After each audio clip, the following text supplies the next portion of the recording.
कोपरगाव येथे स्वर्गवासी अजितदादा पवार यांच्या पहिल्या जयंतीनिमित्त राष्ट्रवादी काँग्रेसच्या वतीने अभिवादन. महाराष्ट्राचे लाडके मुख्यमंत्री लोकनेते स्वर्गवासी अजितदादा पवार यांच्या स्मृतींना कोपरगाव येथे राष्ट्रवादी काँग्रेसच्या पक्षाच्या वतीने अभिवादन करण्यात आले.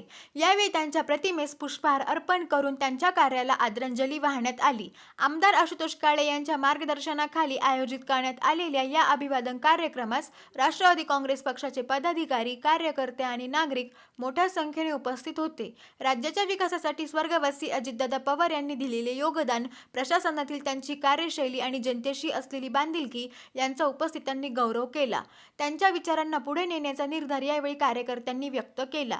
यावेळी माजी नगराध्यक्ष पद्माकांत कुदळे, समता उद्योग समूहाचे अध्यक्ष काकासाहेब कोयटे, नगरसेवक गटनेत्या सौ गौरी पहाडे, सौ निर्मला आढाव, सौ सोनम त्रिभुवन, राजेंद्र वाकचौरे, इम्तियाज अत्तार, संदीप कपिले, राहुल शिरसाट, शैलेश साबळे, वाल्मिक लहिरे, बाळासाहेब रुईकर, माजी नगरसेवक विरेन बोरावके, मंदार पहाडे, बाळासाहेब आढाव, संदीप पगारे, फकीर कुरैशी, दिनकर खरे, सौ मायादेवी खरे, विजय त्रिभुवन, सोमनाथ आढाव, शुभम काळे, चंद्रकांत धोत्रे, राजेंद्र खैरनार, मनोज नरोडे, अरुण त्रिभुवन, सुनील फंड, सौ वैशाली आभाळे, सौ नीता साबळे, विजय बंब, राहुल सोनावणे, सुनील मोक्कळे, सचिन परदेशी, जावेद शेख, राजेंद्र उशिरे, अंबादास वडांगळे, गणेश गोसावी, सिद्धार्थ शेळके, हारून शेख, प्रदीप कुर्राडे, वैभव कानडे, दादा नाईकवाडे, राजेंद्र आभाळे, प्रशांत मोरे, विजय दाभाडे, मयूर राऊत, अजय लोखंडे, तन्मय साबळे, विकी चांदर, हर्षल जयस्वाल, एकनाथ गंगुले, संजय दुशिंग, विनायक सपकाळ, अमोल देवकर, ओम आढाव, सचिन बागले, योगेश वाणी आदी उपस्थित होते. SG मराठी न्यूज चॅनेलसाठी संतोष जाधव, कोपरगाव. निमित्त त्यांच्या अनेक स्मृतींना उजाळा द्यावा असं वाटतो. परंतु दादाच्या बाबतीमध्ये मला एवढं सांगावं असं वाटतं, दादा हा शब्दाला पक्का असलेला माणूस होता, दिलेला शब्द पाळणारा माणूस होता. दादाचा वादा हा कधी वाया जाणार नव्हता. खरं तर दादा आणि वादा हे एकाच अर्थाचे दोन शब्द महाराष्ट्रात झाल्यासारखे नक्कीच आठवतात. नगरपालिकेच्या निवडणुकीच्या निमित्तानं ज्यावेळेस दादांच्या भेटीला आशुतोष दादा आणि आम्ही गेलो होतो, दादांनी मला सांगितलं होतं की काका, तुम्हाला सहकारामध्ये जसं व्हिजन आहे तेच व्हिजन तुम्ही कोपरगाव करता वापरा, आणि तेच व्हिजन घेऊन आपल्याला आशुतोष दादांच्या बरोबर पवार वहिनींच्या माध्यमातून हे सगळं व्हिजन नक्की पुरं करायचं आहे, आणि तीच दादांना खरी आदरांजली ठरेल. मी दादांच्या स्मृतीला भावपूर्ण आदरांजली अर्पण करतो. आज संपूर्ण महाराष्ट्रात नाही तर देशामध्ये आपल्या लाडक्या नेत्याची, आदरणीय अजित पवार साहेब यांच्या जयंतीनिमित्त त्यांना आदरांजली वाहण्यासाठी सगळीकडे कार्यक्रम सुरू आहेत.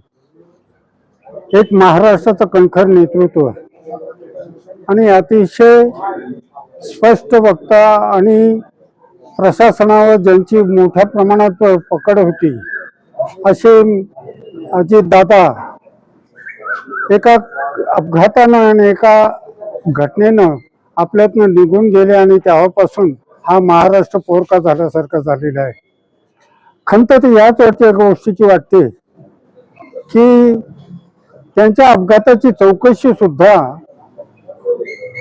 कुठे FIR न होता आमदार रोहित पवारांनी प्रयत्न करून सुद्धा झाली नाही. ते आपल्याला प्रांतामध्ये ती FIR करावी लागली.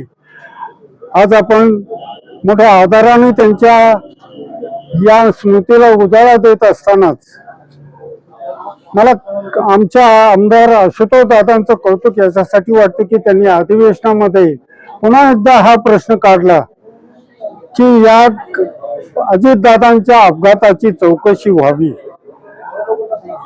खरं तर असा माणूस होता की ज्याला कधी त्यांनी कुठे झुकले नाहीत, कुठे वरमले नाहीत, कुठे नरमले नाहीत.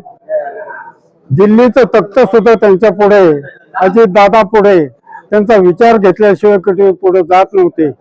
आज खऱ्या अर्थानं महाराष्ट्रात नाही तर खऱ्या अर्थानं एक सर्व धर्म समभाव पाळणारा, कुठलेही धार्मिक कुठले अवडंबर न माजवणारा आणि सगळ्यांना बरोबर घेऊन जाणारा, सर्वसामान्यांच्यासाठी विशेषतः या ग्रामीण भागातील मत शेतकरी असो, शेतमजूर असो, कामगार असो, यांच्यासाठी ज्यांनी खऱ्या अर्थानं आपलं सर्व आयुष्य वेचलं. मी आपल्या सर्वांच्या वतीनं, राष्ट्रवादी काँग्रेस पक्षाच्या वतीनं त्यांना आदरांजली वाहतो.